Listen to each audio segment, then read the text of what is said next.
오늘 할 책은 솔제니친 작가의 이반 데니소비치 수용소의 하루인데, 이 책을 하면서 늘 은미 씨가 이렇게 전체를 이렇게 딱 추락하는 부제를 항상 붙이는데, 이 부제 붙이는 게 너무 어렵더라고요. 그래서 아이고 못하겠다, 부제 빼버릴까 하다가 나중에 막 영상을 보다 보니 이게 제일 와닿더라고요. 이 사람들이 되게 일용할 양식을 주옵시고, 그리고 기도이기도 하고, 이 사람들한테 너무나 살아가는 데 중요한 일이었기 때문에 부제를 정해봤고요. 저는 이제 부제를 막 이렇게 너무 막 어떤 시대, 어떤 상황에 놓여 있더라도 어떤 인간이 가진 긍정성을 발견하다 라고 해봤다가, 아 이거 은미 씨가 하는 키우기하고 다른데요? 이런 건 빼가지고 이제 이렇게 부제를 정해봤고요. 이 책을 이걸 하기 위해서 제가 유튜브를 보다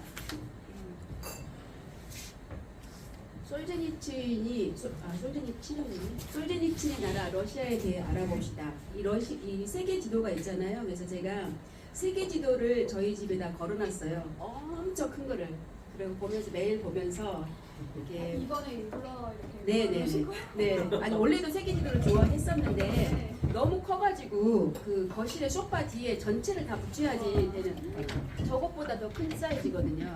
그러다 보니까 벽지에 안 붙더라고요. 그래서 못 붙여놨는데 이번에 유리창 전면에 다 붙였는데, 네, 그래서 저는 저기 세계 역사, 이렇게 세계 지도를 이렇게 제가 막 이렇게 하면서 지구본을 사야겠다 생각이 들어요. 좋은 지구본을 사야겠다 생각이 들었는데, 지구본을 사는 것보다는 내가 하니까 이게 지리학과 나온 사람들이 올린 유튜브 보니까 세계 지도를 그리는 방법이 있더라고요. 역삼각형을 왼쪽에 유럽이나 러시아 쪽 역삼각형 그리고 여기 밑에 빨간색에 있는 저기 아프리카 반도를 쉼표처럼 그리고 오른쪽에 그 아메리카 반도가 이렇게 길게 이어져 있는 거라든가 적도랑 거기 뭐 북이 몇 도, 남이 몇 도 이렇게 해서 오스트레일리아 그린 방법들이 있어서 제가 되게 많이 그렸거든요. 그래가지고 이렇게 막 그려봤는데 그릴 수 있을 것 같아요. 다음에 보면은 제가 그려줄 수 있어요. 그래서 이제 지구본을 사지 않아도 될 것 같아요. 그래서 러시아의 위치는 저기 초록색에 있는 절반 위쪽이라고 보시면 돼요. 근데 나라의 크기가 얼마나 크냐면 우리나라 대한민국이 저기 보이는데 우리나라가 10만 제곱킬로미터가 살짝 넘더라고요. 남한이 북한이랑 합치면 이제 그 2배 정도 되겠죠. 그러니까 여기 러시아는 1700만 제곱킬로미터예요. 우리나라의 170배고요. 그런데 비해서 인구는 1억 4천만 명이니까 큰 영토에 비해서 인구는 그렇게 많지는 않아요. 그리고 GDP는 캐나다, 한국과 약간 비슷하다고 해요. 이게 2000년대 초반이니까 지금은 조금 다를 수는 있고, 종교는 러시아 정교인데요. 그리고 그 외에도 더 설명을 하자면 여러 가지가 있어요. 여기 은혜 씨는 저기 불곰의 나라라고 했는데 제가 그거는 이제 그렇게 떠오르는 유명한 것들이 많이 있죠. 시베리아 횡단 철도가 있고요. 또 선진 우주 기술을 가지고 있고, 이걸 하면서 제가 알았어요. 키가 165cm예요. 이 사람이 우통 벗고 막 수영하고 이런 것도 뭐 보여주잖아요. 그런 것도 그냥 다 계획된 거더라고요. 그 강철 이미지에 그 지도자가 필요하다는 거를 보여주기 위해서. 그래서 저는 항상 이렇게 몸이 되게 좋아서 키도 당연히 큰 줄 알았거든요. 키가 작았더라고요. 독한 술 보두카를 많이 마시고, 또 마트리오시카 인형, 독한 술 보두카 이렇게 했는데 그거가 추위 때문에도 필요하기도 하고 또 전쟁 때문에도 많이, 이 나라 역사를 보면 계속 전쟁을 벌이고 지정학적으로 그럴 수밖에 없는 위치에 있더라고요. 그래서 그런지 제가 2년 전, 3년 전에 러시아 사람들이 우리나라에 와가지고 원불교 훈련을 한데 같이 2년 동안 같이 한 적이 있었거든요. 그때 만났던 사람들 보면은 정말 예쁜데 의외로 이제 이렇게 이야기를 나누다 보면은 자기 안에 상처가 있는데 아버지가 알코올 중독자인 경우가 의외로 많더라고요. 그래서 그때도 너무 의외다. 저렇게 예쁜 아가씨 안에 상처가 있는데 아버지가 그냥 정상적으로 있을 때는 굉장히 좋은 아버지래요. 근데 술만 먹고 알코올 중독이 되면은 굉장히 포악해진다고 하더라고요. 그래서 그런 인생의 문제를 해결하려고 거기 온불교 교단에 와가지고 결국 우리나라까지 한번 와서 훈련받으러 왔던 사람을 만난 적이 있었거든요. 네, 제가 지금처럼 이렇게 지금 공부한 것처럼 러시아에 대해서 많이 알았더라면 그때 더 많은 깊은 대화를 나눴을 텐데 그때는 러시아에 대해서 하나도 모르고 그냥 유럽 사람이 왔다 생각에 그냥 그 사람들의 외모만 가지고 대했던 게 있어서 좀 아쉽긴 하더라고요. 이제 지금 전쟁도 일어나고 해서 만날 수 있는 기회도 잘 없고 한데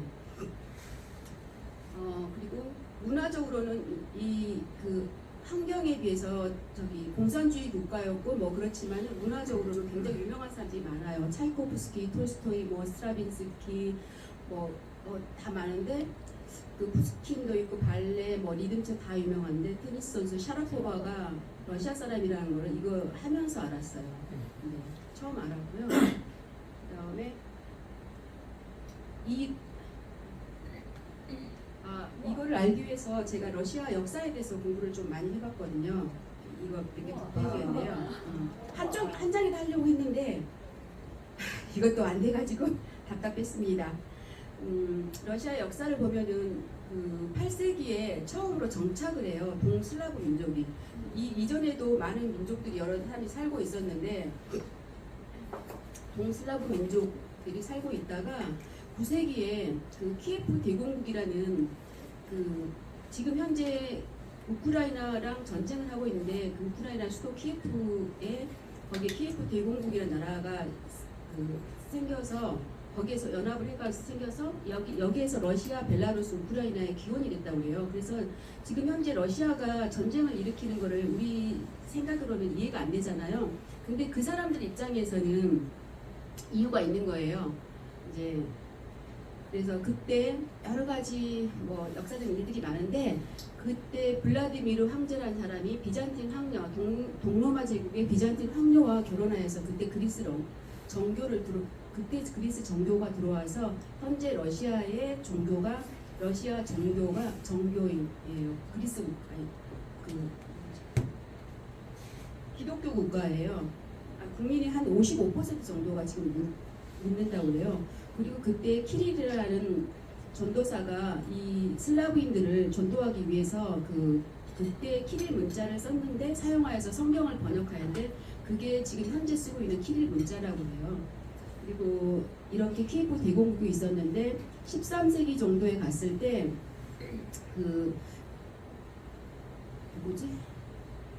몽골의 징기스칸의 나라 몽골의 타타르족. 징기스칸이 그때 침입한 건 아니고요.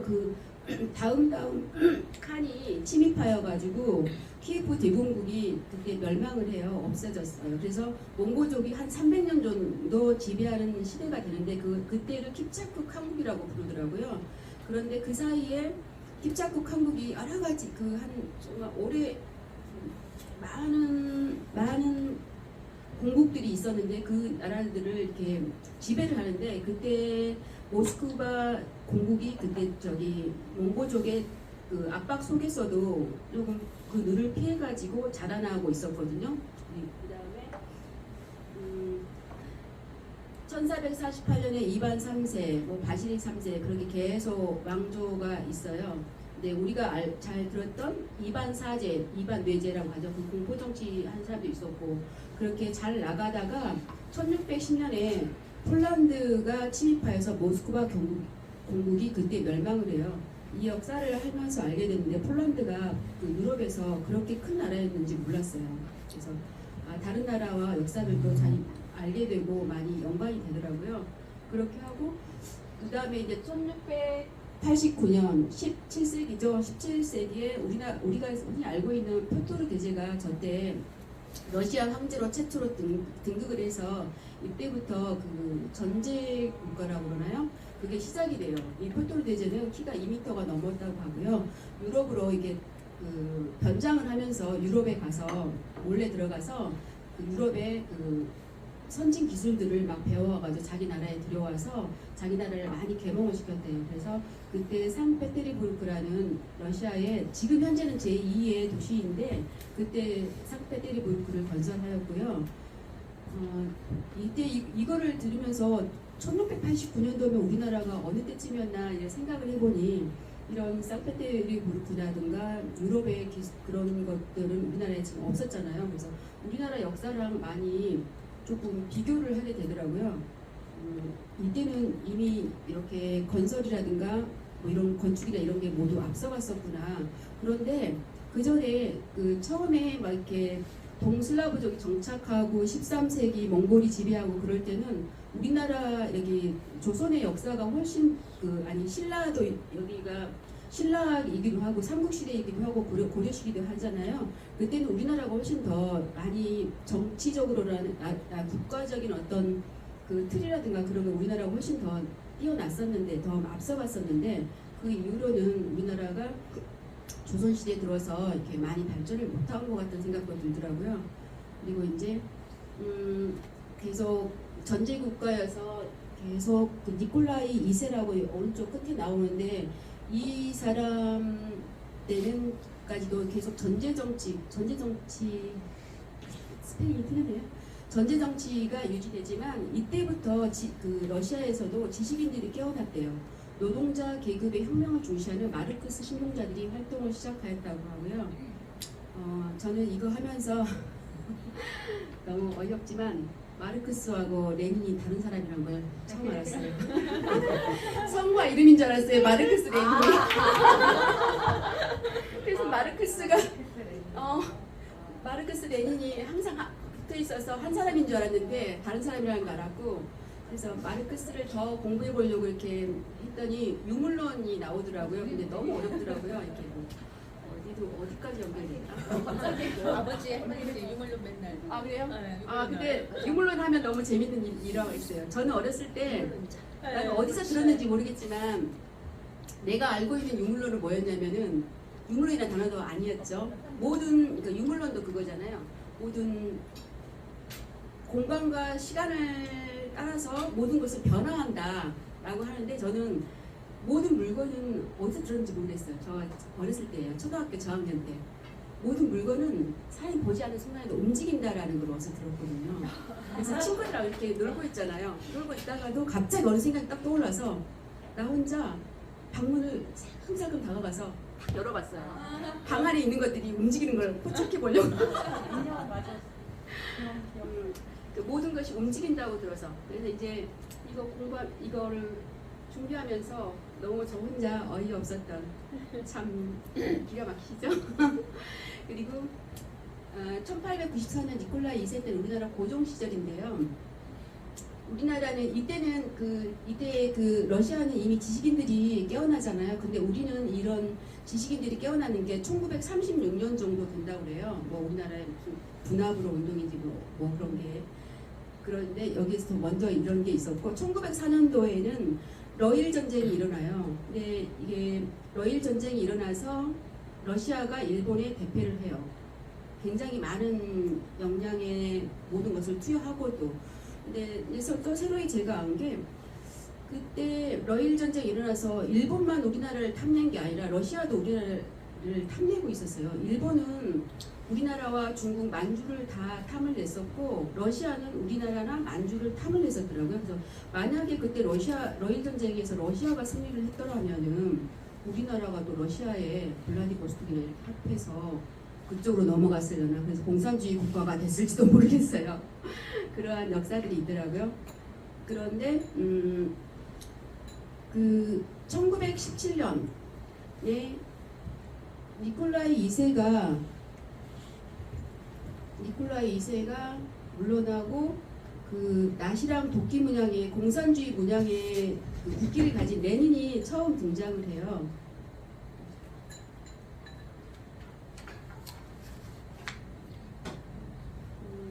그 중간에 2차 세계대전도 일어나고 그리고 여기에서 지금 니콜라이 2세라는 사람이 전쟁 정치의 마지막 황제인 니콜라이 2세는 그때 역사에서 보면은 그때 그 요승인 라푸스틴이라는 요승한테 휘둘려가지고 정치를 하거든요. 그래서 현재 우리나라의 정치랑 약간 비슷한 면이 있었다고 그래요.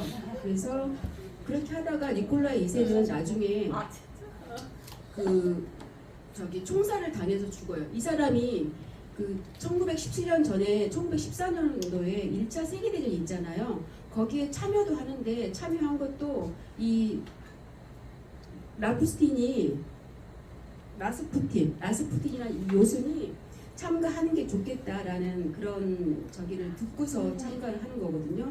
그런 식으로 그 주술과 같은 사람한테 나라를 맡기는 일이 이 나라에도 있었더라고요.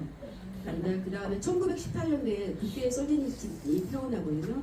그래서 이 솔제니친은 그 뒤에 1927년에부터 스탈린 시대가 이게 열리는데 제가 이제 이 레닌이나 스탈린 시대 이거를 이렇게 몰라가지고 이해가 안 돼서 이거를 발제를 못했었거든요. 근데 스탈린 출신이 어디더라? 조지아? 그 선생님 저희 여행 가셨었잖아요.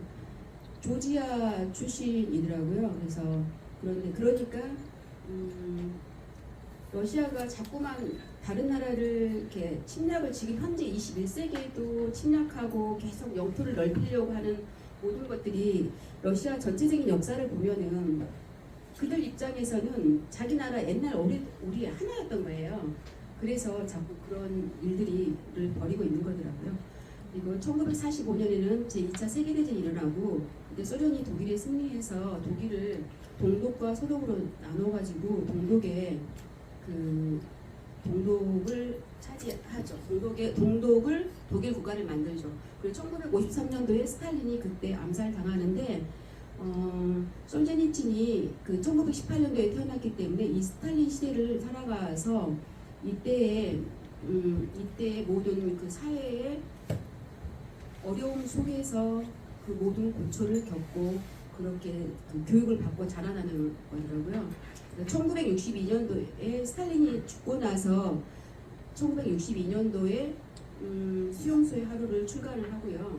그리고 소련의 KGB는 계속 솔제니친을 암살하려고 해요. 왜냐하면은 솔제니친이 계속 글을 쓰는데 러시아를 비판하는 글만 쓰거든요. 그러니까 그 암살하려고 하다가 실패했고 결국은 1974년도에 나라에서 추방됐고요. 그 이후에 1991년도에 소련이 드디어 붕괴가 되고 나서 1994년에 솔제니친이 고국으로 돌아오고 2008년도에 솔제니친이 사망을 하게 됩니다. 이게 간략하게 러시아의 역사를 봤고요.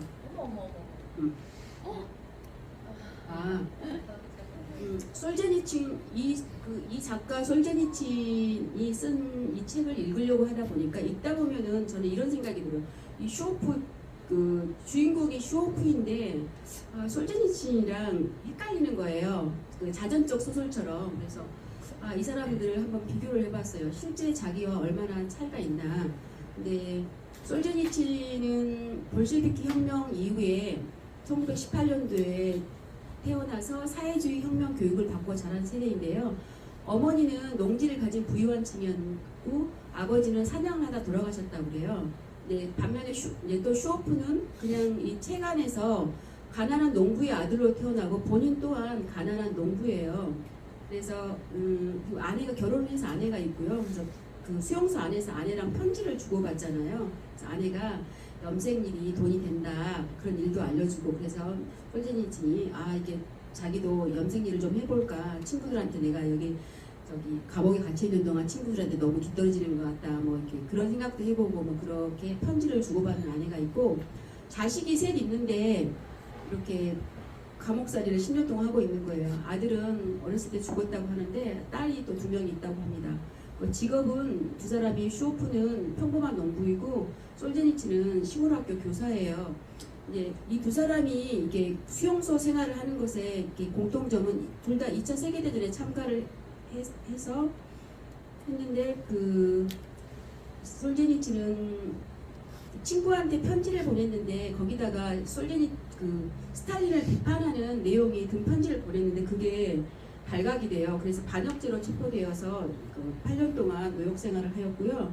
그 슈오프 또한 그 2차 세계대전에 참가해서 이렇게 포로가 독일군한테 포로가 되었거든요. 근데 거기서 풀려 나왔는데 포로가 되었다는 이유만으로도 스파이 혐의로 씌워서 체포를 해서 수용소로 보내요. 근데 아마도 이렇게 실제로 사회가 팍팍하게 돌아가기도 했지만은 아마 노동력을 많이 쓰려고도 많은 사람 이유를 붙여가지고 사람들 보냈다는 생각도 들더라고요. 어디 보니까 이 죄수들을 이용해서 그냥 무료 사람의 인력을 쓰는 거죠.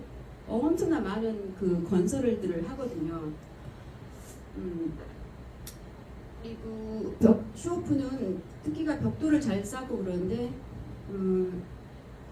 솔제니치는 이반 데니소비치 이 수용소 하루를 써가지고 이거 베스트셀러가 되었지만은 소련에서는 이렇게 출간되지도 못하고 그리고 노벨상 수상자로 지목이 되지만 소련 정부의 방해로 참석 못해요.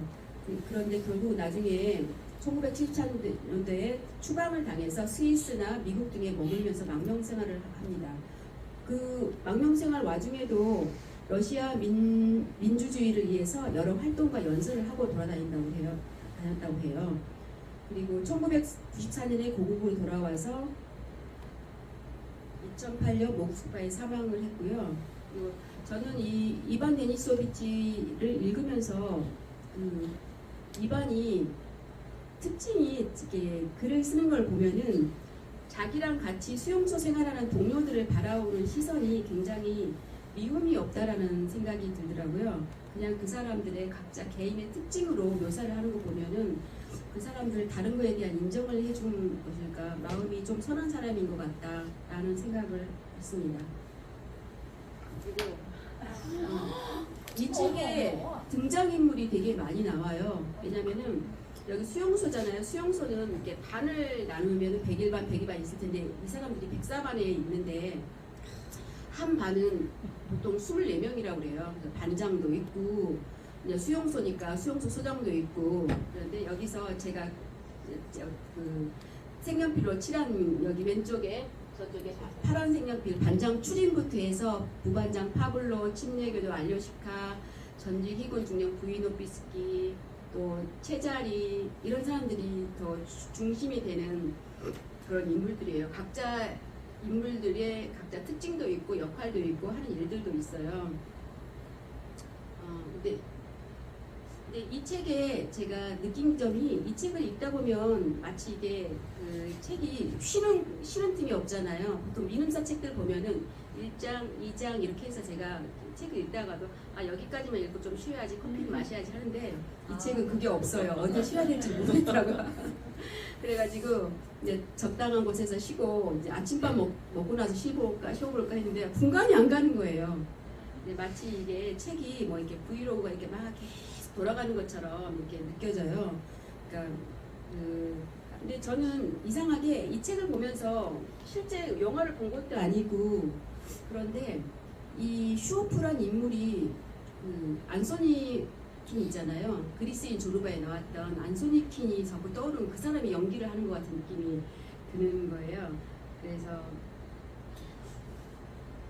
그렇게 계속 끊임없긴 하지만 이 책이 지루하지는 않았어요. 금방 읽을 수 있었어요. 슈오프의 하루를 이렇게 막 떠나서 읽다 보니까 독자인 나도 쉴 틈은 없지만 지루하지는 않은 책이었습니다. 이 등장인물들이 하루 어떻게 사는지 이렇게 그냥 하루 읽어갖고 우리 맨날 했다네. 네, 접시로 했습니다. 네, 하루 24시간 중에 시간을 여기가 제가 이렇게 해놓은 게 사실 정확하지는 않아요. 왜냐하면 여기 안에 달력도 없고 그 수용소 안에 달력도 없고 시계가 없어가지고 이 사람들이 시간을 모른다고 그래요. 그래서 몇 시인지 모르고 지냈는데 다만 해가 높이 떴다 그러면 한 12시라 생각을 할 거고 밤이 이제 달이 휘영청 밝았고 하면은 한 9시나 10시나 됐나 어떻게 생각을 하는데 항상 하나 확실한 거는 아침 5시예요. 새벽 5시에 그 모닝벨이 울리죠. 모닝벨이 울리죠. 시작을 이 책의 하루 8년째 어느 날 아침 여느 때처럼 아침 5시가 되자 기상을 알리는 신호소리가 들려온다고 되어 있어요. 그리고 아침 식사도 하고 오전 작업 시작을 8시 5분 정도로 잡았는데 이게 정확한지는 모르겠어요. 어쨌든 하루 일과는 작업은 11시간을 한다고 하거든요. 오전에 벽돌 싸는 작업을 하고 점심을 먹고 오후에는 또 작업을 하고 그리고 작업이 6시에 끝났는지 7시에 끝났는지 모르겠어요. 벽돌 쌓는 건 주말만 하는 거 아니에요? 평일에도 벽돌 쌓나요? 벽돌 쌓기 작업은 평일 주말 이런 거가 아니고 그때 그 일을 생산본부에서 정해주잖아요. 제비뽑기처럼. 그래서 그거를 잘 좋은 업무를 이거 벽돌 쌓기는 여기 수용소 내에서는 비교적 쉬운 작업인가 봐요. 밖에 나가서 하지 않아도 되고. 그래서 저기 작업을 받기 위해서 수용소 여기 반장 추린이 뇌물을 써가면서 생산본부에서 가장 굉장히 좋은 일을 잡아오잖아요. 근데 더 좋지 않은 일들은 늘 여기는 시베리아는 영하의 날씨이기 때문에 어디 밖에 나가서 일을 하면은 그냥 얼어있는 언 땅에서 그 곡괭이랑 삽으로 아무리 땅을 파도 그냥 땅이 파지는 게 아니라 불꽃만 튀어오르는 곳에서 일을 해야 된다고. 그래도 땅을 파야 되고 그래서 이 추위를 입고 얼어 죽지 않으려면 자기가 막 일을 해서 자기가 스스로 열에너지를 내가지고 그 힘으로만 이렇게 죽지 않아야 되는 것 같아요. 그런 일들이 아닌 일들을 벽돌 쌓기 작업을 한 거였고요. 6시에 끝났는지 7시에 끝났는지 모르겠어요. 제가. 근데 그 작업이 끝나고 나면 인원 점검도 항상 인원 점검을 굉장히 중시하게 하더라고요. 최소한 도망치면 안 되잖아요.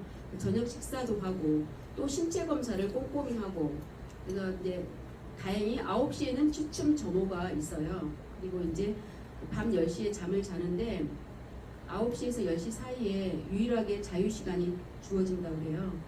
근데 밤 10시에 잘 수 있는 날은 그렇게 많지는 않다고 그래요. 이런저런 일들이 겹쳐가지고 그날도 그 시간도 지켜지지 않고 네. 이렇게 하루 일과가 이렇게 되어 있고요. 줄거리를 대부분 저는 다 읽으신 줄 알아가지고 근데 이거보다도 이거 먼저 함께 읽어보고 싶은 페이지 한번 먼저 해보겠습니다. 제가 이 책을 읽으면서 이 특징적인 저기 페이지 조금 재밌었던 페이지 내용들이 있어서 첫 번째는 우리들한테 주어진 음식을 대하는 태도를 달라지게 하는 페이지가 많이 있거든요. 그러니까 그 사람들은 멀건 양배추 주고 맛없는 거지만 양도 많지 않고 그걸 조금 더 먹기 위해서 고군분투하는 모습들도 나오고 그런데 그거를 한번 이렇게 선생님이 이렇게 돌아가시면서 여기서부터 이렇게 하나씩 읽으세요. 어떻게 읽으면 되나요? 네. 슈오프는 수용소에 돌아온 이후로 전에 고향 마을에 있을 때 배불리 먹던 일을 자주 회상하고는 한다. 프라이팬에 구운 감자를 몇 개씩이나 먹어치우던 일이며 야채를 넣어 끓인 죽을 냄비째 먹던 일, 그리고 식량 사정이 좋았던 옛날에는 제법 큼직한 고기 덩어리를 먹었던 때도 있었고 게다가 배가 터지도록 우유를 마셔내던 일이 눈앞에 아른거렸다. 그렇게 먹어대는 것이 아니었는데 하고 표현을 해본다. 음식은 그 맛을 음미하면서 천천히 먹어야 제맛을 알 수 있는 것이다. 말하자면 지금 이 빵 조각을 먹듯이 먹어야 하는 법이다. 입안에 조금씩 넣고 혀끝으로 이리저리 굴리면서 침이 묻어나도록 한 다음에 씹는다. 그러면 아직 설익은 빵이라도 얼마나 향기로운지 모른다. 나도 이게 아니다.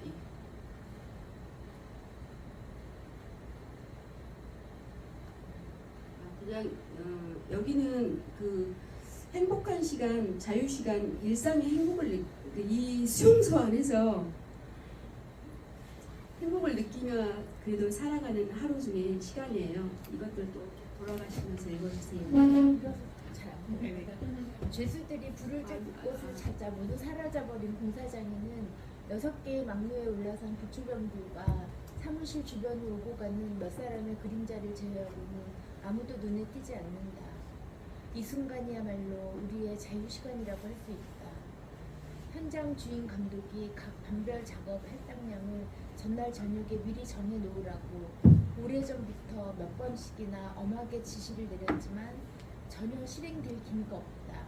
왜냐하면 밤새 내 상부의 방침이 완전히 반대로 뒤바뀔 수 있기 때문이다. 아, 이 순간만은 완전히 우리 것이다. 윗사람들이 상의를 하고 있는 동안 아무 곳이나 따뜻한 곳을 찾아 불 옆에 앉아 조금 후에 시작될 고된 노동의 시간에 대비하는 것이다. 운이 좋아 난로 옆에라도 앉게 되면 발사기라도 풀어서 불을 쬐는 것이다. 그러면 하루 종일 발가락 펴고 따뜻하게 지낼 수 있다. 난로가 없어도 이 순간의 자유로움이란 너무나 행복한 것이다. 이것도 좀 행복이 겨워하는 모습이에요. 이만큼을 가지고. 짧은 걸 줘서 감사합니다. 5사람이 청청대를 내려가서 문 쪽을 향해 줄을 선다. 그 뒤를 이어 3명이 내려선다. 둘째 줄에 있던 3사람 중에 슈어프가 뛰어있다. 빵을 씹으며 담배를 입에 물고 있자니 밖에 있어도 그다지 춥다는 생각이 들지 않는다. 라트비아인은 거짓말을 하지 않았다. 담배는 독하기도 알맞은 정도고 향기 또한 더할 나위 없이 향기롭다. 그리고 여기에서 일에 이 사람들이 너무 집중하다 보니까 되게 추운데 그런 거를, 그리고 슈어프도 아팠었잖아요. 아침에 몸이 찌뿌둥하고 38도의 고열이 아니라고 일을 하러 나가라고 해서 어쩔 수 없이 일을 나왔는데, 그것도 있고 일을 하다 보니 그 일을 계속 하고 있는 모습입니다. 이거 재원 씨. 그런 다음 모든 잡념은 일시에 사라져버린다. 슈오프는 아무 생각도 하지 않고 어떤 것에도 신경을 쓰지 않고 다만 구부러진 연통이 어떻게 하면 연기가 새지 않을까 하는 것에만 온 신경을 곤두세우고 있다. 창문 밖에 연통을 매달 때 필요한 철사를 어디서든 구해보라고 우부치크를 보냈다. 벽돌로 된 굴뚝이 달린 납작한 난로가 기계실 한쪽 부퉁이에 이제 보세요. 다음부터. 네.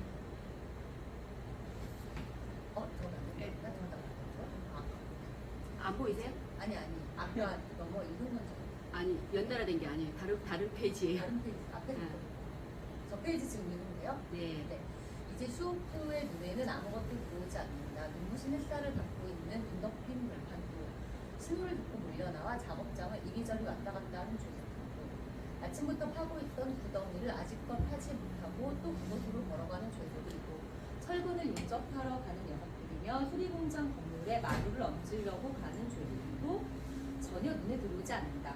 슈오프는 오직 이제부터 쌓아 올릴 벽에만 온 신경을 집중했다. 이거는 오후 작업이에요. 아까는 오전 작업이었고요. 오전 오후 이렇게 열심히 일을 해요. 여기도 오후 작업인데요. 여기 저요? 네.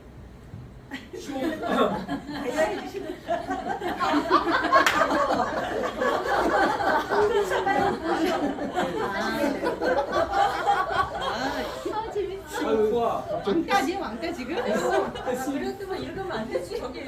아니 거의 지금 왕따 같은데 지금. 이거 문제가 심각합니다. 슈오프와 다른 벽돌공들은 아예 추위를 잃어버렸다. 빨리 일을 하느라고 서두르다 보니 몸에 땀이 다 날 정도로 더워진다. 이것이 첫 번째 더위다. 호운용 덧옷과 겉옷 그리고 위아래 속옷까지 모두 땀에 젖었다. 그러나 잠시도 쉬지 않고 일을 하는 동안 두 번째 더위가 온다. 이번엔 젖었던 땀이 마르기 시작한다. 발가락이 시린 것도 잊어버릴 정도다. 이 사실은 아주 중요하다. 다른 것은 전혀 문제가 되지 않는다. 바람이 강하게 분다고는 하지만 벽돌 쌓는 일을 방해하지는 못한다. 세니카 클래프신만이 발을 굴고 있다. 가액게실이 그의 발이 너무 커서 받는 펠트 정화가 없었다. 맞지 않은 작은 신발을 신고 있어서 발이 시린 모양이다. 도경이 어머니. 아 이거는 여기부터는 정말 너무 웃기는 페이지예요. 웃음이 나오는 너무 이렇게 처절하잖아요. 읽어주세요. 게다가 붓그릇이 10개나 될 때는 더욱 그렇다. 그러나 북치크가 마련해둔 자리에 등반을 내려놓을 때 놓았을 때 흘린 자국은 어디에도 없다. 슈오프는 미리 봐둔 건더기가 좀 더 들어있는 국 2그릇이 자기 자리에 올 수 있도록 방향을 잘 조정해서 등반을 내려놓는다. 따끈한 국물이 목을 타고 뱃속으로 들어가자 오장육부가 요동을 치며 반긴다. 아, 이제야 좀 살 것 같다. 바로 이 순간을 위하여 죄수들이 살고 있는 것이다. 적어도 이 순간만은 슈오프는 모든 불평불만을 잊어버린다. 기나긴 형기에 대해서나 기나긴 하루의 작업에 대해서나 이번 주 일요일을 다시 빼앗기게 될 것이라는 사실에 대해서나 아무 불평이 없는 것이다. 그래, 한번 견뎌보자. 하나님이 언젠가는 이 모든 것에서 벗어나게 해 주실 테지. 이런 것도 보면은 이 나라가 그 러시아 정교를 믿는 기독교 국가라는 걸 알 수 있어요. 그리고 일요일은 일을 웬만하면 안 지키기가 된다는 분위기였나 봐요. 예배를 받고. 네. 마지막 이 종교가 없어야 되는데 김희생. 슈오프는 드디어 건한 저녁 식사를 마쳤다. 그러나 빵은 남겨두었다. 국을 2그릇이나 먹고 빵까지 먹는다는 것은 어쩐지 분에 넘치는 일이다. 빵은 내일 몫으로 남겨둘 필요가 있다. 인간의 배라는 것이 배은망덕한 것이라서 이전에 배불렀던 것은 금세 잊어버리고 내일이면 또 시끄럽게 조를 것이 뻔하니까 말이다. 정말 너무 웃기죠. 이런 표현들이. 그래서 이게 되게 이게 되게 그 처절한 상황인데 읽으면서 정말 많이 웃으면서 읽었어요. 그래서 이런 표현들이나 이런 것들 때문에 제가 안소니킨 그 조르바를 생각이 났었는지 모르겠어요. 그리고 이 책의 줄거리는 그냥 대충 하지 않아도 대충 아실 것 같아요.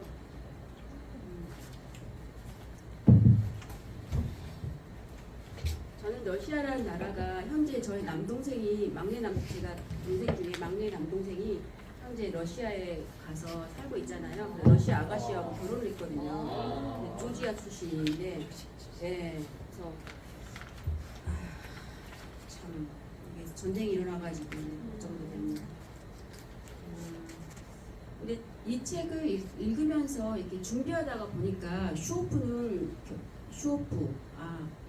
그 솔제니친이 감옥에 가서 결국 죽지는 않았잖아요. 살아 돌아와서 다시 글을 쓰고 이렇게 하는 것도 그 소련 사회에서 있어서는 어쩌면 행운이었다고 볼 수도 있을 것 같더라고요. 슈오프가 이 책 마지막 부분에 오늘은 오히려 운수 좋은 날이라고 오히려 행복하기까지 한 날이라고 그러잖아요. 그럴 수가 있겠다 생각이 드는 게 이 소련 공산당 얘네들이 얼마나 무섭냐면은 지금 현재도 21세기에도 그 푸틴은 공공연하게 자기 나라 사람들을 죽이잖아요. 암살을 하잖아요. 방사능 홍차? 어디 가서 홍차를 마셨는데 공항에서 홍차를 마셨는데 그게 독극물이라고 죽거나 그렇게 말을 할 정도 방사능 홍차가 있을 정도로 사람들을 공공연하게 죽이고 그 전에 그 스탈린 시대에는 더 많은 일들이 있었는데 솔제니친이 살아날 수 있었다는 것만으로도 그때 한 1,800만 명 정도, 그리고 북한 인구 정도 되잖아요. 그 사람들이 그 군락 거기 강제 노동 수용소에 끌려갔고 한 수백만 명이 죽었거든요. 그런데 수백만 명 죽은 가운데 속하지 않고 살아 돌아와서 다시 글을 썼다는 것만으로도 오히려 행운이라고 해야 될 것 같아요. 그 나라에서는. 현재도 그 푸틴은 사람을 참 많이 죽이고 있는데 얼마 전에는 이런 뉴스도 봤어요. 러시아의 그 소세지 회사 CEO인데 SNS에다가 그 러시아와 우크라이나 전쟁에 대해서 약간 비판하는 글을 썼대요. 그랬는데 그러고 나서 얼마 있다가 이 사람이 어느 빌딩에서 자살을 당했다고 하더라고요. 그런 식으로 기도새도 모르게 죽여버릴 수 있는 나라인데 살아있다는 것만도 정말 감사해야 될지 충분히 그렇게 생각할 수 있겠다 그런 생각이 들더라고요. 그리고 이제 이 책을 제가 하고 나서 생각해 보는 거 나는 왜 이 책을 이제 은미 씨가 왜 이 책을 했는지 궁금하다고 물었더라고요. 근데 제가 생각하고 있었던 부분이기도 한데 얼마 전에 김영하 작가가 어느 방송에서 이렇게 이런 말을 하더라고요. 우리가 어느 책을 좋아한다 그랬을 때 그 책은 다른 사람의 이야기를 읽으면 그 이야기를 통해서 우리가 그렇게 생각을 한대요. 나에게도 저런 점이 있지, 아니면 과거에 나도 저랬었겠지, 아니면 미래의 나도 라고 생각을 하면서 나라는 사람을 그 주인공을 통해서 이해를 한다고 해요. 그래서 다양한 이야기를 읽으면서 타인한테서 나의 모습을 발견하고 나를 객관화시켜서 보는 거죠. 그래서 나를 객관화시켜서 보는 게 자기에 대한 사랑의 시작이라고 그런 말을 하더라고요. 그래서 나랑 닮은 그런 인간을 응원하는 것이 응원하게 된다고 하더라고요. 그래서 나는 또 은미 씨 같은 경우도 제인 에어 책을 되게 좋아하잖아요. 그래서 제인 에어 속에 나오는 어떤 그런 사랑 이런 이야기들을 은미 씨가 되게 많이 공감하고 본인과 많이 대비가 됐었는지 그런 것도 궁금하고, 허 사장님은 또 김훈 작가를 되게 좋아하시잖아요. 좋아하시는지 모르겠는데 아무튼 많이 이렇게 하셔서 허 사장님도 거기에서 많은 응원을 하시는지 받으시는지 그러고, 또 은혜 씨 이제 다른 분들은 어떤 책을 특별히 좋아하는지 제가 잘 알지는 못해요. 근데 은혜 씨 같은 경우도 호우를 특별히 좋아하잖아요. 그래서 그 사람의 어떤 일생이라든가 뭐를 많이 좋아하는 것 같더라고요. 이렇게 또 좋아하는 그런 이유들이 있나 봐요. 근데 저도 이제 이 이야기는 데니스 소비츠가 제가 이제 전번에 진미 선생님이 복콘서트 할 때 책을 왜 읽는지 거기에 대해서 책을 읽는 여러 가지 저기에 대해서 저는 여태까지 발제를 10년 넘도록 못한 이유가, 제가 책을 딱 어떤 책을 읽잖아요. 그러면 그 책이 주는 메시지라든가 여러 가지가 있어요. 근데 저는 그걸 받아들이지 못하거든요.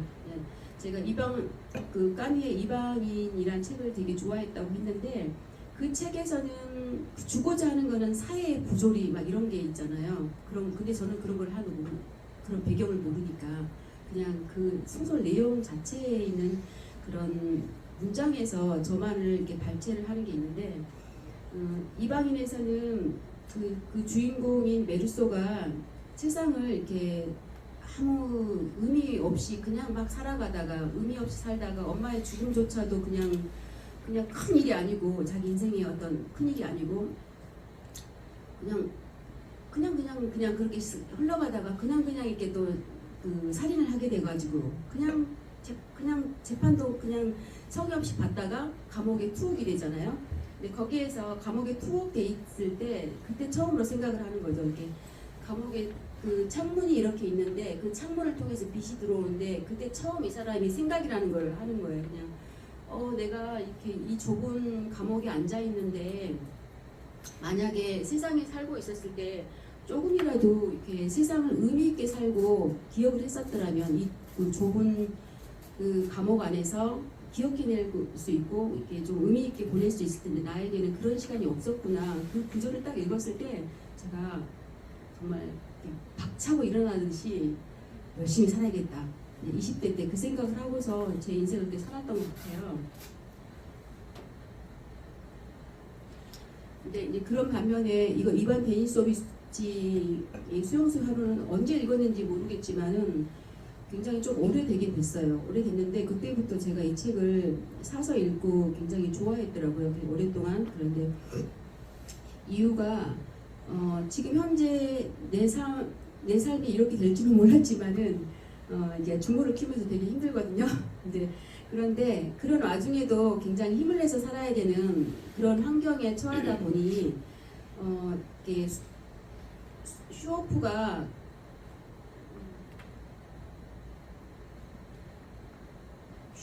그 굉장히 어려운 환경에 있는데 자기의 굉장히 긍정성을 발휘해가지고 잘 해결해 나가면서 그냥 적응해 살잖아요. 그런 모습이 제가 되게 마음에 들었었나 봐요. 제 안에 그런 어떤 긍정성을 발견하고 사는 인물에 대한 어떤 공감이라고 해야 될까, 좋아함? 뭐 이런 게 있었는지 제가 좋아하고 있었더라고요. 그러기도 하고 또 어떤 게 있냐면 여기에서 이렇게 책에 나오는 보면은 200g의 빵이란 말이 빵 단어가 몇 번 나오잖아요. 근데 저는 빵이란 단어가 되게 좀 사랑이거든요. 왜냐하면은 안테는 안 썼는데 저희 아버지가 시골에서 어렸을 때 그 영농 교육을 받으러 가셔요. 그럼 받으러 가시면은 빵을 거기서 이제 빵하고 농부들한테 빵하고 우유를 이렇게 주시니까 그 빵을 한두 개씩 꼭 가지고 오셔요. 그래가지고 우리 자녀들 나눠주는 거죠. 근데 그때 먹었던 빵이 너무 맛있었거든요. 그래서 항상 아버지가 그때 본인도 되게 먹고 싶었을 텐데 그걸 안 먹고 가져와서 자식들한테 준단 말이에요. 그 빵을 생각하면은 항상 빵이라는 것은 저한테 이렇게 조금 아버지가 이렇게 자식들 생각하는 그 마음의 그 사랑으로 느껴져요. 그래서 빵이란 단어가 여기에서 빵을 되게 200g의 빵에 집착하는 이 사람들을 보면서 그것도 되게 마음에 들었던 것 같고요. 또 제가 5월달에 2022년도 5월달에 그 인천공항 캐터링에 가서 일을 잠깐 했었는데 그때도 일이 조금 힘들더라고요. 힘들어. 이렇게 손목도 시큰시큰하고. 근데 그때 정말 이렇게 아이러니하게 저는 그때 슈오프를 되게 생각을 많이 하면서 이렇게 일을 했거든요. 그래서 내가 슈오프가 케이터링 서비스에 대한 그게 있으시군요, 이미. 네, 그렇습니다. 이미 네, 굉장히 프로페셔널하다 하셨어요. 그렇습니다. 거기에서 이렇게 아침에 빵을 하나씩 줘요. 오전에. 그러면은 커피랑 빵을 먹어야 되는데 빵을 먹어버리면은 점심이 잘 나오는데 점심이 덜 먹게 되더라고요. 빵을 하나 남겨뒀다가 그 빵을 이제 먹으라고 주는 건데 제가 아버지가 그랬던 것처럼 빵을 하나 이렇게 그냥 놔둬요. 놔뒀다가 저녁에 퇴근할 때 갖고 와서 저분을 드리거나 아무튼 먹는 사람은 되게 행복해 하더라고요. 귀한 빵을 지금 주셨네요. 화상의 빵입니다. 그랬는데도 불구하고 발제 인민집 판대잖아. 사죄하세요, 사죄. 그런 빵에 대한 그런 추억도 있고요. 그러한 이유 때문에 제가 여기 그리고 또 이제 마침 이 책을 한 이유는 여기 250회 하는 동안 아무도 이 책을 언급해서 하신 분이 없어서요. 다행히도 제가 하게 되었어요. 이제 이거에 대해 생각을 해봤어요. 이곳 수용소의 이 처절한 환경 속에서도 이 사람들이 살아갈 수 있었던 힘이 무엇이었을까요?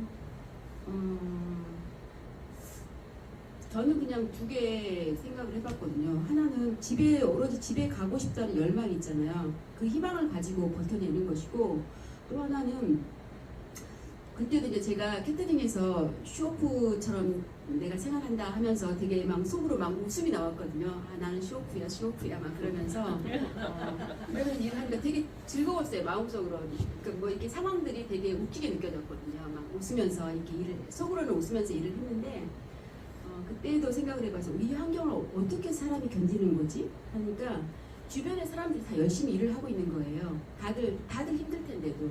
그런 주변의 사람들을 보면서 서로가 서로에게 힘이 되어서 결국은 이렇게 주변의 사람들이 서로 힘이 되어서 아마 이 생활을 견디고 있지 않았었을까 그런 생각을 저는 해보았습니다.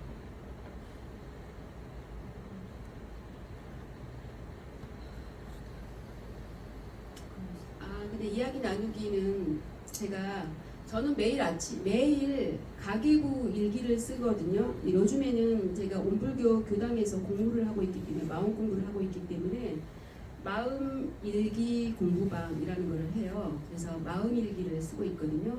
저는 매일 이걸 하고 있는데, 그러니까 우리 문수 식구들도 본인이 매일 반복적으로 반복되는 루틴한 일상이 있다면 그게 무엇인지 한번 나누고 싶고요. 또 두 번째는 우리가 행복할 이유가 많이 있을 거 아니에요. 그래서 행복하고 그렇지만 또 행복하지 않을 수 있는 이유도 있을 텐데 그럼에도 행복한 것에 대한 이야기를 나누고 싶었어요. 저는 이거 하면서 저는 최근에 그 최준영의 지구본 연구소라는 유튜브 채널을 지금 시청을 계속 하고 있거든요. 그래서 지구본 이렇게 돌려가면서 지금 이렇게 굉장히 재미있더라고요. 세계 역사 이런 것들 알게 되고 그 재미에 지금 빠져 있는데 그리고 저는 이제 아침에 일어나서 커피 한 잔을 마시는 거 이제 그리고 93.1 음악 방송 틀어놓고 집에 전체적으로 이렇게